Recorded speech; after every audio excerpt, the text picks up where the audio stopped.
Hi, this is AttainU and I will be demonstrating you our project, SocialBee API, Hive for NGOs. This project was done by me and my partner Piyush Mahapatra. You could see more details about our project on our GitHub repo. So this project was done. Excuse me, I'm sorry. This project, the technologies used in this project are Node.js, Express.js for the backend and the server. Apart from that, there are many other different packages like Node Mailer for sending in email, Express file upload, or uploading files. This project has two database versions. One version is done in the Postgres SQL version, and the other version is done on the MongoDB NoSQL version. Both the versions are hosted on the AWS EC2 platform. So let me tell you a little bit about what our project is, or what the goal of our project is. So SocialBee. So what is SocialBee? SocialBee is a repository of NGO data that is provided by the representatives of the said NGO, and the data is collected, organized, and carefully maintained by the departmental hierarchy. Departmental hierarchy here, it means that the company personnel of the social bee.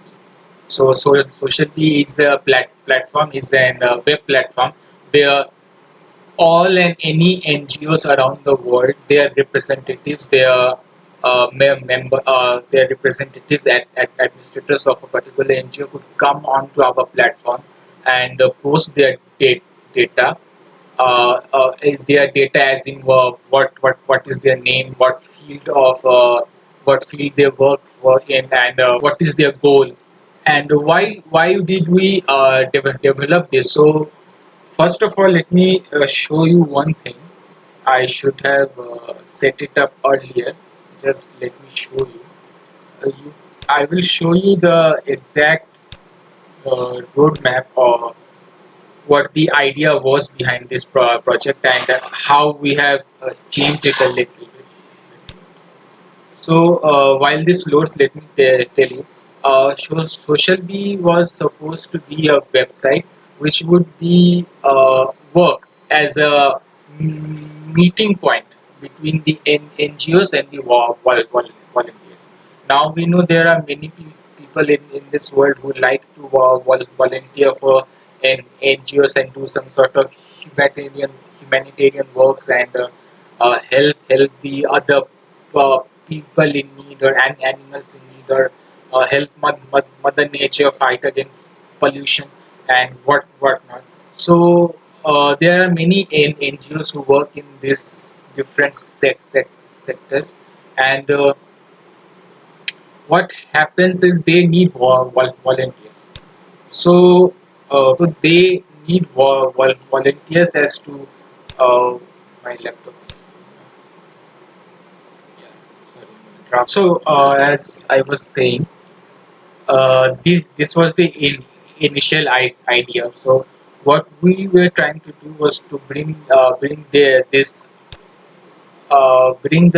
NGOs and the volunteers on one platform where they could interact, where they could meet. So if you could see this flowchart, the basic idea was, on our platform, an NGO representative would come up. They would open up their page. They would list what they do, what they need to do, and in which fields they need the volunteers. And the volunteer would come up, and they would go through these pages, see which NGO they relate to, the kind of work they are doing, they like that work, and say, for example, a volunteer is a veterinarian doctor, and some said NGO needs an veterinarian who to help them out. So this volunteer could offer their services to the particular NGO. Now, after that being said, this API has been broken up into two versions, version 1 and version 2. So version 1 right now only accumulates the data of the NGO. So we could accumulate all that data, organize all that data, and make a page for the NGO. So version 1 is just dedicated to the So let me just show you what happens. So what do we, as I just said, what we do as in SocialBee. So and also I just explained what is version 1. So let me just show you. So these are the features currently for the version 1. For version 1, user or user as in the NGO representative would register, would log in with, would sign up the NGO details onto the platform, and our administration or the SocialBee company's administration could sit and monitor all those information. Who is the user? How many NGOs are there? How many users are there?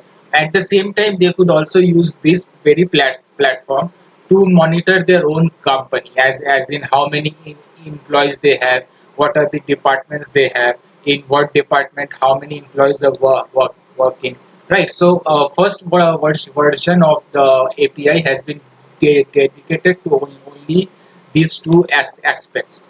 So as you could see, these are all the operations: adding NGO data, updating NGO data, displaying it, deleting it. Is a pagination feature. There are also more features of error handling. We have used a cdar.js file to dump a large amount of data, because as you know, this is a small scale project, and I don't know if it would ever hit the public and go big. But for now, we have dummy data in our database to demonstrate all these set procedures up top, like pagination and displaying data. So as I said earlier, the technologies used in this API building were Node and Express.js, MongoDB and PSQL for respective databases, AWS EC2 for hosting them, and Postman, which I will now currently use to demonstrate a few of the features, few of the routes, few of the end points, but they were also used to make documentation. So as I said earlier as well, packages used were Express, Node Mailer, JWT for authentication, Bcrypt for hashing them, Express file upload for uploading file, and for there are few security features for like ports and access clean. There is a rate limit set on our API, so at any given 10 minutes, only 100 requests would be accepted in our API, not be crashing it. So I just kept it in the 100 rate limit. So as I said, the future, what is the scope of the future for this? So before I tell you the future scope, let me just demonstrate whatever have whatever I have said so far. Right. So just close a few tabs. Okay. So let me open up Postman. Postman is the one we will be using to demonstrate all our endpoints, our routes. Right. So let's start. This particular thing you could see is the EC2 instance link on which our API is being hosted. For your information, particularly, there are two links that you could distinguish between them as 222, and let me just show you. There is one more link, that is 224. So 224, as you could see, it says here is the MongoDB link, and 222 is the PSQL link. So I am using the PSQL link to demonstrate majority of it. So let me just start. So this is the basic admin. You could see admin has sent a request, response is getting back. Give it some time, it's loading. So you could see all of these are basically in JSON format. I mean, if you know about technology, if you know about Express and APIs and building, if you have any idea at all, so you would know that this is in a JSON format.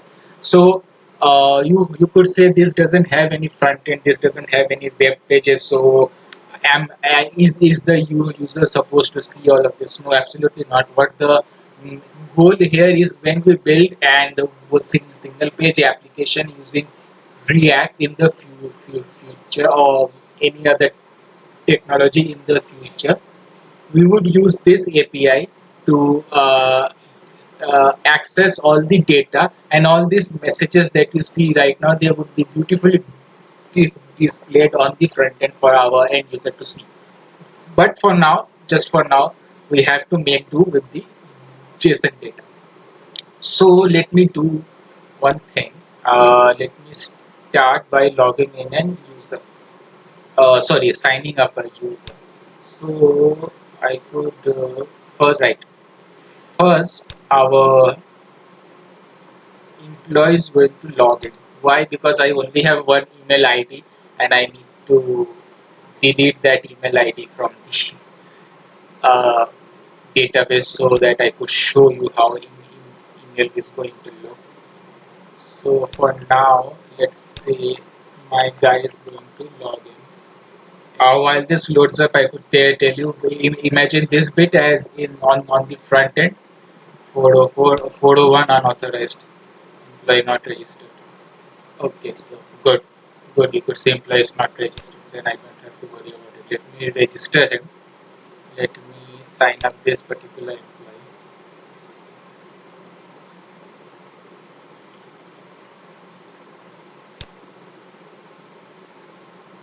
Right.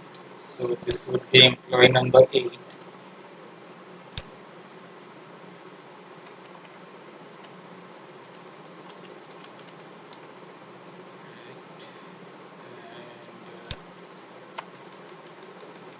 And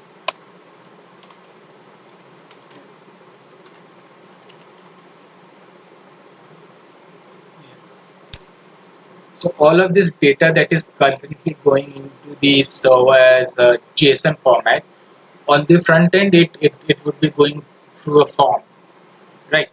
So through a form, this would be going like any other sign up form you would have seen out there, the same way. So our employee has been registered. Let's go and see. Okay, I should have prepped this up. Let me just pause the video for 1 second.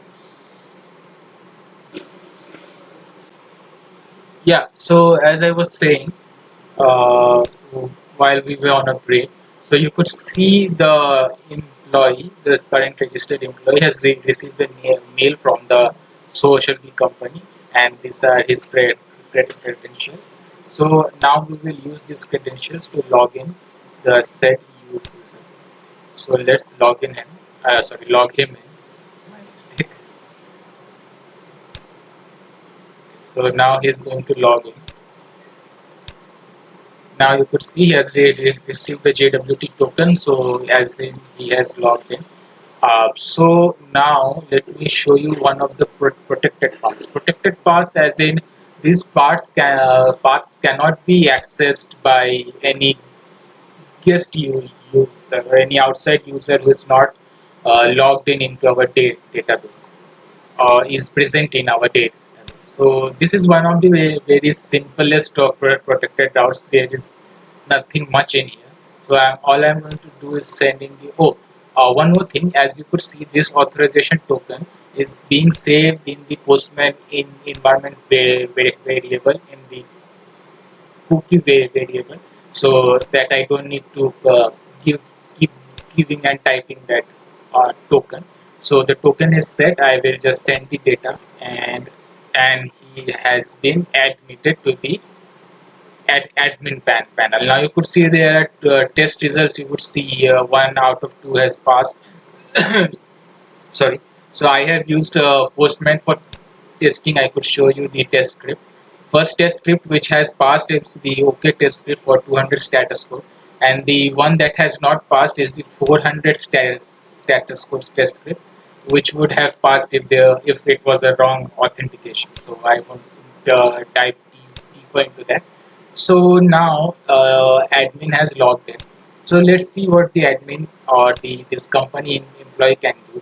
So let me just okay. So now I am let me remind you that all of this data currently is coming from our SQL database. So here is the SQL database. Well, instance of the database. Here you could see our newly logged in user, signed up user. So let's see.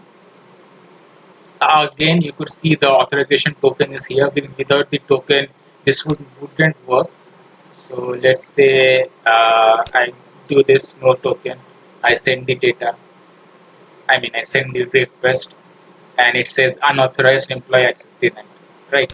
So and now let me just add the token. Send the request back, and now you could see this. Right. You could apologies because this is the maximum. Yeah. You could see all the data about the NGOs present in here. So how is this data coming? So let's add an data or a data to this database. So let me do one thing. I will come back to all of this. I am trying to keep this short. So let's let's add a new user to our database. Now this user is going to be someone who works with an NGO and has come across our platform and want to register his NGO or her NGO or their NGO on our platform. So I'm going to, oops, my mistake, right? And I'm going to use another email ID. Apologies because my laptop slows down a lot. Right. So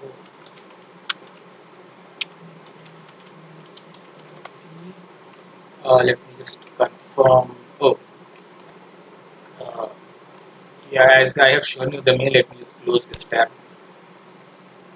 So this is the mini clip 123 at which I just so this is the new user who is signing up for our platform. Sorry, signing on to our platform, registering to our platform. Oh my god! Right?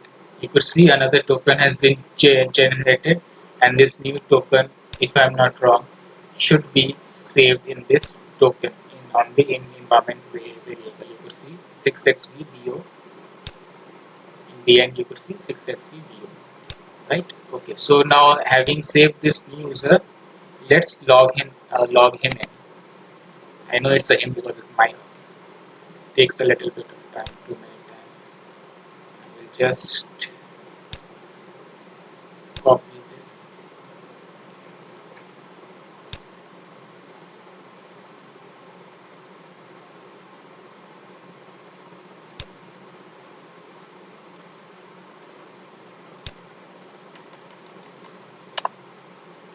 Okay, 4, 5, 6. Okay.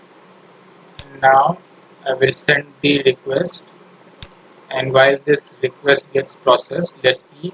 You could see the mail that I have received or this user have received after logging on to our platform. Right? You could see. If you want, you could locate us. We are present right here. Uh, if, yeah.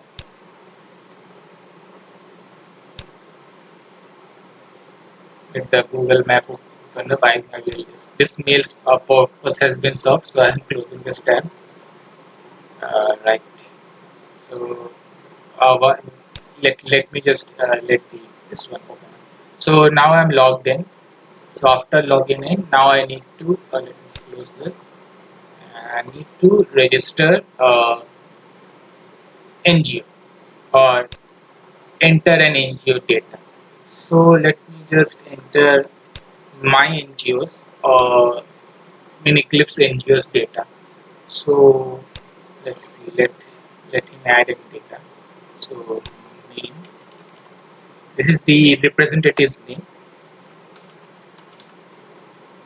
Phone number, anything. Email ID could be your NGO's website ID or mail ID if you have any. Currently I'm using the uh, website ID. Foundation name, you could give any name. For the lack of a better name, I'm just sticking with my name. Description, you could add anything you want. Registration number, if your NGO is a government certified NGO, when it was founded, how many people are working there. Certainly not that many. uh, let's say 100 of them are working. If you provide accommodations, you could write it anything you want. Let's say FALC false, I misspelled it. FALSE, I misspelled it again. Yeah. Again, NGO website URL. Oh, sorry, my mistake. This is the NGO email ID. I should have wrote it better. Sorry, @yahoo.com. Yeah. So this is the NGO website URL, NGO address, photos, which we will update later. Funding of the NGO, and what type of where, in which field does it work? Does it work in animal services, or does it work in human services or nature services? If in animal service, then what sort of animal service? A dog shelter, or what to say, a gaushala, something like that. So now let me just send this data. So while again this data is being sent, this is where our future startup is going to come up. That's just a joke. This, if you would, if a user would click on that link, this is where on the map it would point it. Right. So I'm just trying to make it a little bit entertaining. Right. Okay. So I guess the data has been sent by now. Yeah. This data has gone. You could see this is the data that has been entered. So let's reconfirm that. Let's go to the database. I could also reconfirm it from our Postman site, but before that, let me just reconfirm it through our database. Let me execute that. Let's wait for a couple of seconds. Let me check the time limit of the video. Already 24 minutes. Let me wrap it up fast.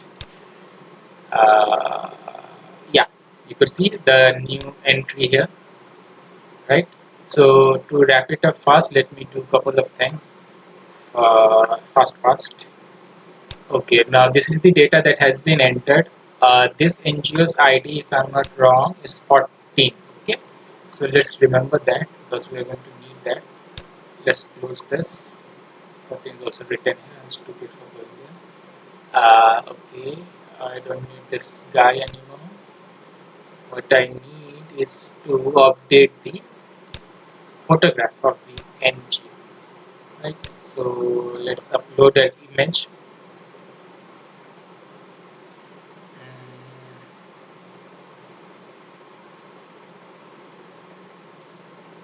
Right, again, this is also a protected route. I mean, you cannot really alter an NGO if you know not, if you are not associated with that NGO, right? So let me just quickly upload a photograph.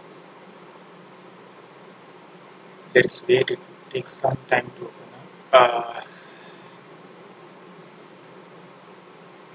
Last time I used these photographs, I won't use them now because they are giant photographs for wallpapers. I will use tiny photographs. So which one should I use if all of them loads? So let me take this Google photograph. I hope it's not a giant one. And sending the data, waiting, waiting patiently, still waiting, and the data has been uploaded. Let's reconfirm that. You could see number 14 into the database. Now let us just refresh that.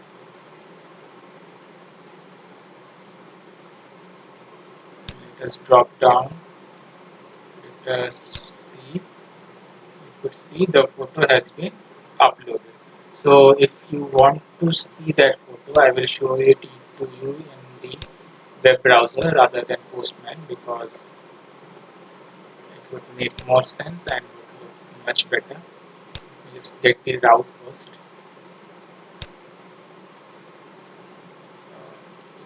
Okay, here is the route. Now this route may have been kept inside admin section, but it's not particularly related to admin. So let me just take this entire link here, right? And it should be NGO, NGO, and the ID, right? And we'll enter, and that's the photograph we uploaded, right?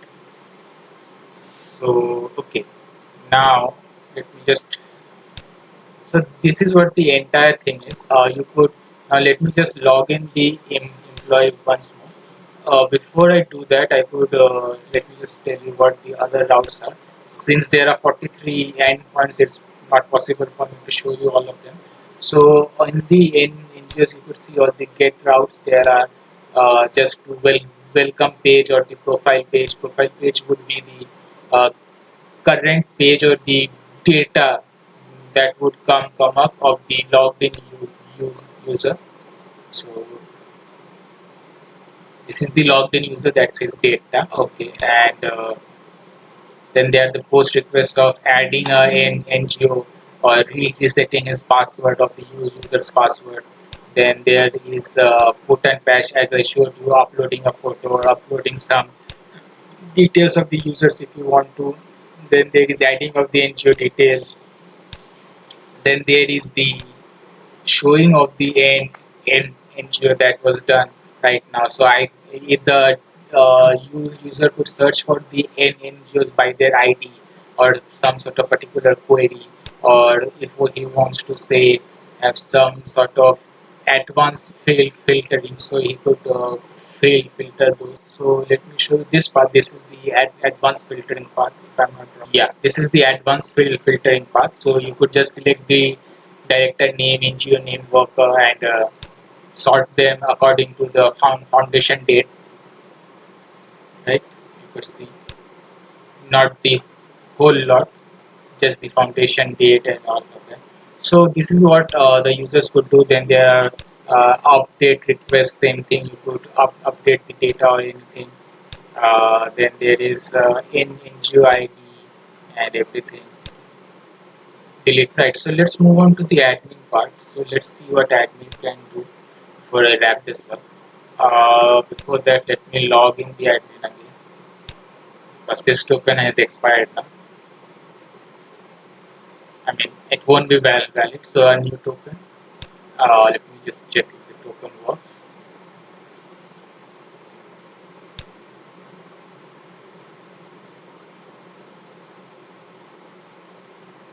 Right, so you could see token works, and now you could see the count has increased to 6. Why is that? Because we have added a new NGO right in the end. That should be NGO number 14, if I'm not wrong. If this would scroll down, yeah, you could see that. Let's pick up, say, he wants to see how many users are there. Okay, this is particularly based on the user ID, right? So, which user possesses the user ID of number 3? Let me just close this, right? You could see that if he wants to see all the departments, one department, if my laptop will stop hanging up, right? Huh. This is the all the user data, all the users that there are in the database.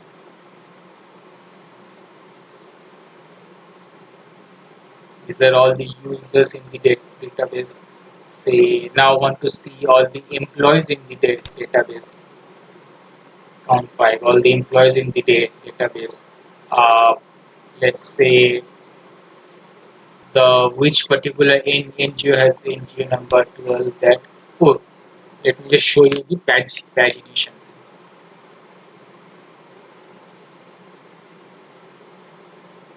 Right. So number 12 is Dexter Morgan. If you watch crime shows, if you know who that is. and he has a dog shelter, if you understand what I mean, right? So, okay, now let me show you the pagination. Yeah, there it is. Okay, this is the pagination. But for this to work, I need to log in a user. Let me log in a user. So what is a pagination? While I log in my user, let me tell you what a pagination is. So when you go on a website, you would see there is a number panel right at the bottom, right? Yeah, that goes 1, 2, 3, 4, and there are two arrows side by side, a previous page or next page. So that bit is called pagination. So now, since my user is logged in, let me show you the pagination. Pagination is, as said, is a protected route. So now you could see pagination for now has, since I said there are only very limited amount of data in my database. So the page number would be 1. This is the first page, and the limit of the data is just 2. As in only 2 data or 2 NGO details would be shown. You could see here only 2 of them are shown on this page. So if this is used on the front end as a, say, on the website, so you would see in one page just 2 details, 2 cards, or 2 whatever, however you want to design it with just these 2, and then in the end there would be a next button that would take you to page 2, or and of course no previous button because this is page 1. So let me take you to page 2.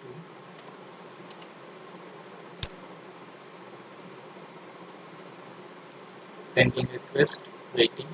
Now we are in page 2. You could see next is page 3, right? Previous is page 1, right? So this is all the data that if I want, I could just fetch it from here, and set it up on my front end, and everything would happen at the back end of this server. So my job as a front end developer on the front end reduces. I don't think this was supposed to be part of the demonstration. My bad. So this is the pagination thing. This is the login thing, and this in its entirety is what SocialBee API is all about.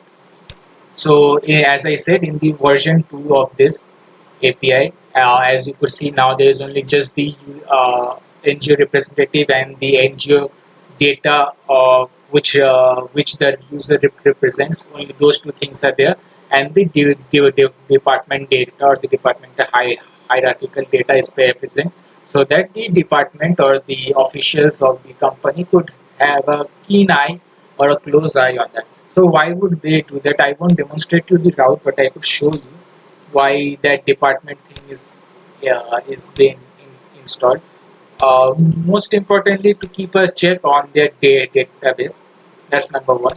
Number 2 could be, say, somebody, see, there are all these delete requests. Say some employee has left the company, so why would I keep his data and hog up my space in the database? So I could free up that data. Same goes for the user. Same goes for the NGO, right? So some user has been inactive, or his NGO has not been doing something wrong, so we could delete that. So that's why this departmental hierarchy or departmental administrative access is there on the API or on the database. So that's about it. That's about our API. Close to 41-minute mark, as you could see. That's, as I said, the future scope. What the future scope is, as you could see in this tiny little image, we are SocialBee. We have right now incorporated the version 1, which is the NGOs. In version 2, volunteers would also be brought onto the platform. Thank you.